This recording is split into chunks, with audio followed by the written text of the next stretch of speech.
Shalom, selamat pagi Bapak, Ibu, Saudara-saudari yang kami kasihi di dalam Tuhan Yesus Kristus. Damai sejahtera dari Tuhan Yesus Kristus senantiasa melimpah dalam kehidupan kita semuanya. Itulah yang menjadi doa dan harapan kami. Kita akan membaca dan mendengarkan renungan firman Tuhan. Mari kita bersatu di dalam doa. Tuhan Yesus yang baik, hati kami sungguh melimpah dengan ucapan syukur dan terima kasih buat nafas kehidupan dan hari yang baru yang Tuhan Yesus karuniakan kepada kami untuk kami jalani sepanjang hari ini. Berkati dan urapi firman-Mu menjadi pelita terang dalam hidup kami. Dalam nama Tuhan Yesus kami berdoa. Haleluya. Amin.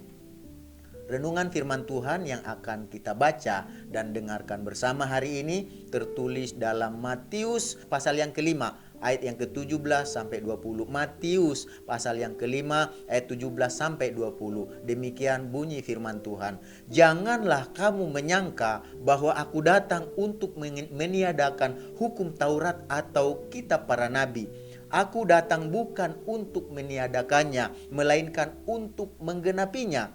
Karena aku berkata kepadamu, sesungguhnya selama belum lenyap langit dan bumi ini, satu iota atau satu titik pun tidak akan ditiadakan dari hukum Taurat sebelum semuanya itu terjadi. Karena itu siapa yang meniadakan salah satu perintah hukum Taurat sekalipun yang paling kecil dan mengajarkannya demikian kepada orang lain, ia akan menduduki tempat yang paling rendah di dalam kerajaan surga. Tetapi siapa yang melakukan dan mengajarkan segala perintah-perintah hukum Taurat, ia akan menduduki tempat yang tinggi di dalam kerajaan surga.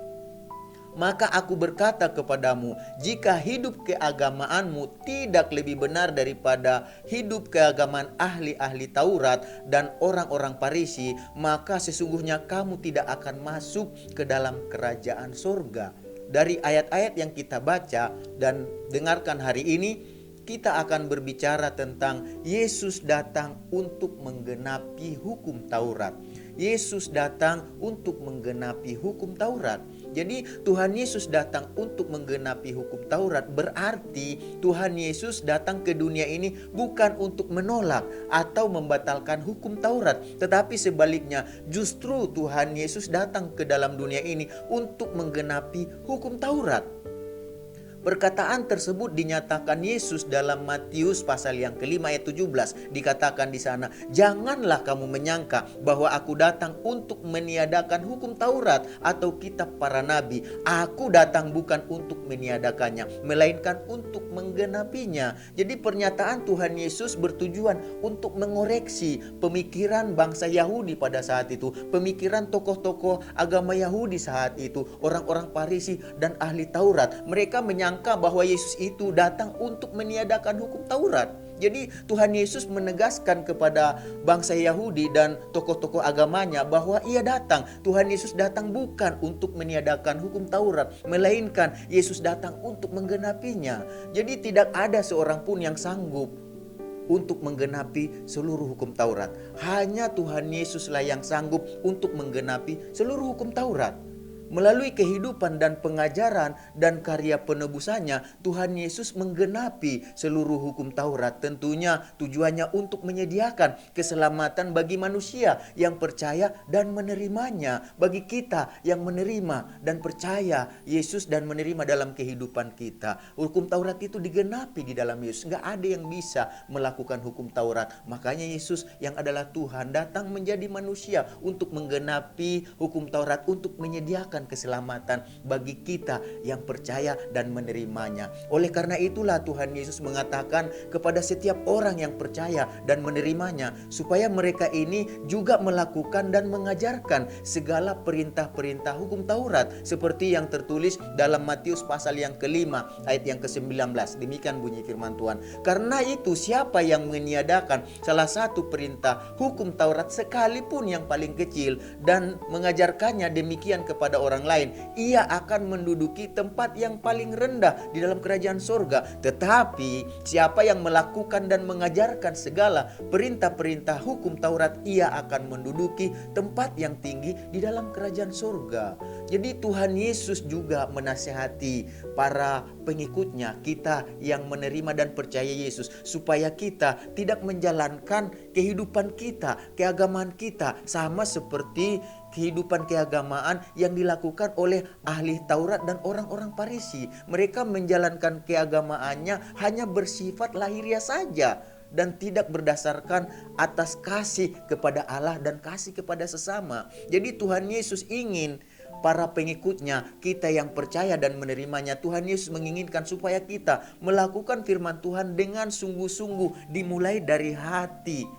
Bukan hanya sekedar tingkah laku lahiriah kita saja, bukan yang nampak saja, tetapi jauh dari dalam hati kita. Kita melakukan segala suatu kegiatan agama kita bukan supaya dilihat orang, tetapi supaya dilihat oleh Tuhan, supaya nama Tuhan dimuliakan. Jangan seperti orang Farisi, hanya melakukan sekilas lahiriah, sifatnya lahiriah saja, supaya dilihat lebih beragama, lebih rohani. Tetapi yang Tuhan mau adalah kita melakukan dari hati kita. Oleh sebab itu, Bapak, Ibu, saudara-saudari yang kami kasihi di dalam Tuhan Yesus Kristus, apakah kita bisa berbuat lebih dari orang Farisi dalam hal beribadah mereka? Apakah bisa kita melakukan itu? Tentu saja kita bisa. Kenapa? Karena hidup keagamaan kita bisa lebih baik daripada orang Farisi dan ahli Taurat. Karena apa? Karena kita ini berasal dari Yesus Kristus. Ya, kita berasal dari Yesus Kristus yang adalah Tuhan kita. Jadi kita memiliki kebenaran di dalam Yesus Kristus. Kita dapat mematuhi Tuhan dengan kasih melalui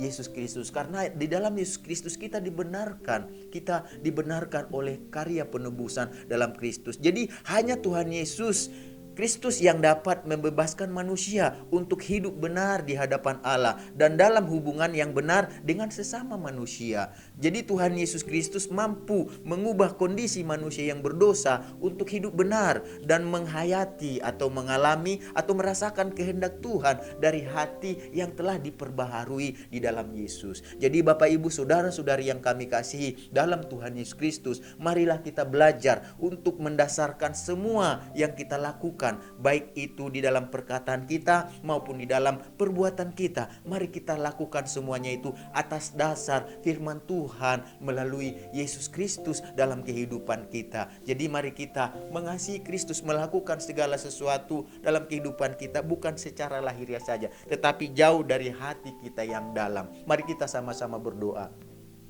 Tuhan Yesus, kami mengucap syukur buat firman-Mu. Tuhan mengajarkan kami pada saat hari ini, Tuhan Yesus, sama seperti Yesus datang bukan untuk meniadakan hukum Taurat dan para nabi, Tuhan Yesus, kita para nabi, tetapi justru untuk menggenapinya dan melalui pekerjaan perbuatan dan Tuhan Yesus penebusannya, karya penebusannya Tuhan, sehingga kami mendapatkan keselamatan di dalam Yesus Kristus. Tuhan, terima kasih Tuhan, biarlah apa yang sudah dikatakan oleh Yesus dalam kehidupan kami lakukan juga, supaya kami jangan melakukan hal-hal yang lahiriah saja, menunjukkan yang lahiriah saja dalam kehidupan kami dalam hal ibadah, tetapi jauh di dalam hati kami, memang kami Tuhan Yesus adalah orang yang beribadah, orang yang bersekutu, yang menggambarkan kasih Kristus melalui perbuatan, melalui perkataan kami, melalui sifat dan tingkah laku kami. Tuhan Yesus, kami adalah seorang yang beribadah, pengikut Yesus. Terima kasih Tuhan Yesus buat firman-Mu, jadikan kami